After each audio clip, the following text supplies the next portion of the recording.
Оштогу кумар оюндары ушулган жай жабылды. Мындан бир аз убакыт мурда Ошто казино бар экен. Кыргыздар ойноп акчаларын уттуруп жатыптыр деген маалымат тараган. Аталган маалыматтын алкагында Ички иштер министрлигине иликтөө кылып жыйынтык чыгарды. 40тан ашык бинардык опциондор жабылып, кылмыш иши козголду. Аталган жай казино эмес, букмекер, компьютердеги автоматтык оюн экени аныкталган. Ички иштер министрлигинин кылмыш иликтөө башкы башкармалыгынын маалыматы боюнча республиканын аймагында бинардык опциондорго жамынган 30дан ашык оюн зок жайлары иштеп, аларда интернет аркылуу виртуалдык каржылык оюндар жана башка ар кандай кумар оюндары уюшулган. Бинардык акцияларды соодалоого жамынып узак убакыт бою мыйзамсыз иш-аракеттер жүргүзүлүп келген. Бул факты боюнча кылмыш иши козголгон. Тергөө укчам иш-чараларынын алкагында тинтүү иштери жүргүзүлүп, аталган мекемелердин кызматкерлери жана ойногондор суракка алынып, компьютердик техникалар алынды. Азыркы учурда Бишкек, Ош, Чүй, Ош жана Жалал Абад облустарында жайгашкан 45тен ашык мекеме жабылып, тиешелүү иш-чаралар улантылууда. Аталган факт боюнча тергөө иштери уланууда. Казино боюнча тактай кетсем, Кыргызстандын жарандары ойногонго болбойт, мыйзам жол бербейт, чет элдик жарандарга гана уруксат берилет. Маалымат Дайырбек Орунбековдун Facebook баракчасынан алынды. Салам алейкум. Бул Ош шаары Мегаком тушунда жан башында ушундай казино ачылыптыр. Мына бүт кыргыздын балдар мынантип баштарын жерге салат видеого тартсамчы. Мына только башка мамлекеттин жарандары ойнойт дейт эле. Бу жерде Кыргызстан жарандары эле ойноп эле пулдарын уткуруп атпайбы? Сиз канча уткурдуңуз? Атыңызды айтпай эле коюн. Пример канча уткурдуңуз экен? Мына сиз тартпай атам, эмне? 10 000 доллар. Мына 10 000 доллар уткуруптур. Бунун бала чакасы бар, ата энеси бар. Мына ким чара көрөт? Сен канча акча уткурдуң бүгүн? Сенин атың кайсы?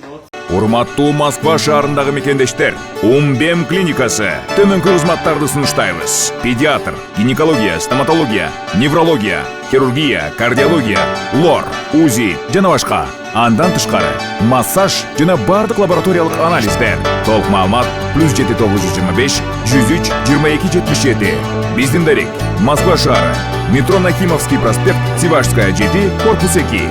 Сиздин ден соолугуңуз биздин камкордук.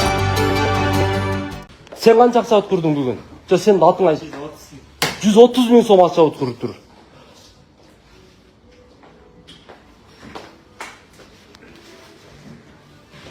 Ким булардын акчасын ким берет? Ким кайтарып берет? Жөн эле ринго трейд деп ачып алыптыр. Мына жакта кача триктер мынантип.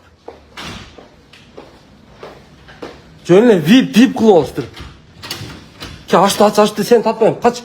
Не куктайсың? Ушдан көрө жашта эрге тийип, жашта тиричилик кылбайсыңарбы? Ушинтип иштегенден көрө. Мынакей комна жөн эле евро кылып алыптыр. Мынаны ким жабат мыналарды?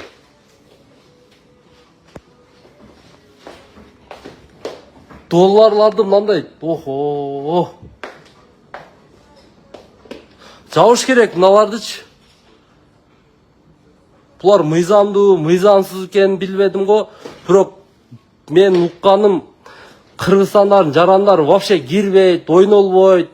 Башка мамлекеттин жарандары мына таптаза эле кып-кыргыз отурат да мыначы. Бөлүш койгула ушуну. Бөлүшүү жерлерге. Бул Акимдин баасы социалдык тармактарда тараган видео. Социалдык тармактарда жаш баланын видеосу тарады. Видео Көкчар Кичи районунун жанында тартылганын жазышууда. Маалымат булак аралаш маалыматтар. Офигеть! Машинку дорогую! Малыш! Малыш! Малыш! 11-го года!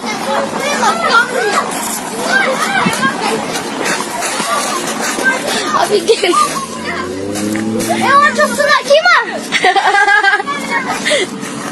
Это сын Акима!